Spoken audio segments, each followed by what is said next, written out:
রমজানে বেগুনের চাহিদা বৃদ্ধি পায় আমরা জানি, এটা খুবই স্বাভাবিক ঘটনা। এই সুযোগটা আপনারা লুফে নিয়ে অস্বাভাবিক মূল্য বৃদ্ধি করতে পারেন না।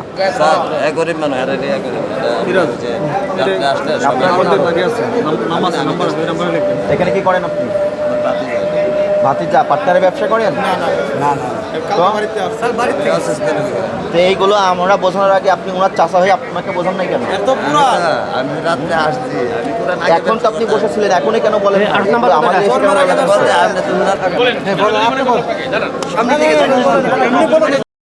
বেগুন খাই আমি।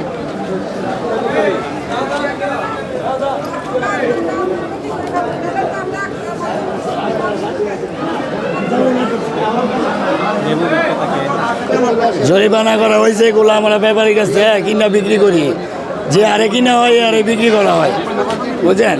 আমাদের বস্তায় 200 টাকা লাভ হইলে আলহামদুলিল্লাহ, বেশি কিছু লাগে না।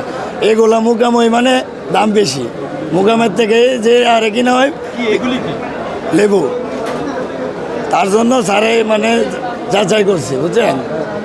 মানে আমি নিজ মালিক না, আমি এইগুলা কিনা বিক্রি করি, বুঝছেন? আচ্ছা, লেবু কত টাকা কিনে কত টাকা করে বিক্রি করতেছেন আপনি? আমার কিনা এবার 12 টাকা পিস। যে লেবু বিগত 20 দিন আগে 15 টাকা হালি ছিল, লেবু বিক্রয় হচ্ছে 40 টাকা হালি। লেবুর মূল্য কেন বৃদ্ধি পেয়েছে সেই সংক্রান্তে তারা কোনো যৌক্তিক ব্যাখ্যা দিতে পারছেন না, এবং তারা কোথা থেকে ক্রয় করেছেন তার কোনো ডকুমেন্টস দেখাতে পারছেন না। এখানে মূল্য তালিকা প্রদর্শন করা নাই, এবং এখান থেকে ঢাকা মহানগরের অন্যান্য খুচরা বাজারে লেবুগুলো ছড়িয়ে যায়। তো এখানে আমরা একজন ব্যবসায়ীকে আইন আওতায় নিয়ে এসেছি, তাকে আর্থিক জরিমানা করেছে এবং সমস্ত ব্যবসায়ীকে নির্দেশনা প্রদান করেছি তারা মূল্য তালিকা প্রদর্শন করবেন, ভোক্তাধিকার সংরক্ষণ আইন অনুযায়ী ব্যবসা পরিচালনা করবেন, এবং যে সমস্ত আড়তদারের কাছ থেকে লেবু ক্রয় করেন সেগুলোর পাকা রসিদ নিশ্চিত করবেন। এখানে আমরা ফল মার্কেটে গেছিলাম, সেখানে দেখলাম তরমুজ যারা আড়তদার আছেন তারা পিস হিসেবে মাঠপড়া থেকে সংগ্রহ করেছেন, কিন্তু অযৌক্তিকভাবে মুনাফা করে অধিক মূল্যে তরমুজ কেজি হিসেবে বিক্রি করতেছিলেন। সেখানে আমরা একজন আড়তদারকে আইন আওতায় নিয়ে আসলাম, তাকে ভোক্তাধিকার সংরক্ষণ আইন অনুযায়ী 30,000 টাকা আর্থিক জরিমানা করেছি। আপনি কোন আড়ত থেকে কিনেছেন সে নামও কিন্তু বলতে পারেন না।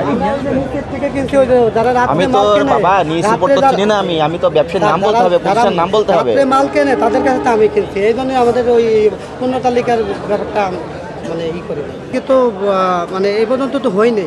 আর এই বিষয়টা তো মনে করেন দেখা যাচ্ছে পণ্য তালিকা ওই যাদের কাছে কিনি ফড়িয়া তারা রাত্রে কেনে, তাদের কাছে আবার আমরা কিনি। রমজানে বেগুনের চাহিদা বৃদ্ধি পায় আমরা জানি, এটা খুবই স্বাভাবিক ঘটনা।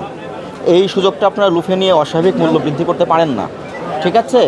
আপনাদের এখানে যতজন বেগুন ব্যবসায়ী আছে সবার প্রতি আমাদের একই বক্তব্য, সবাই মূল্য তালিকা নিশ্চিত করবেন এবং পাকা রসিদ সংরক্ষণ করবেন। কোনো ফড়িয়া কোনো আড়তদার যেন এই সুযোগটাকে কাজে লাগিয়ে অস্বাভাবিকভাবে মূল্য বৃদ্ধি করতে না পারে, সেটা আপনাদেরকে নিশ্চিত করতে হবে। এর ব্যত্যয় ঘটানো যাবে না।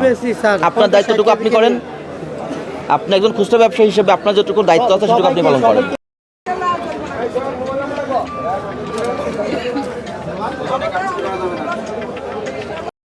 ধারা মোতাবেক 3,000 টাকা জরিমানা আরোপ করা হয়েছে।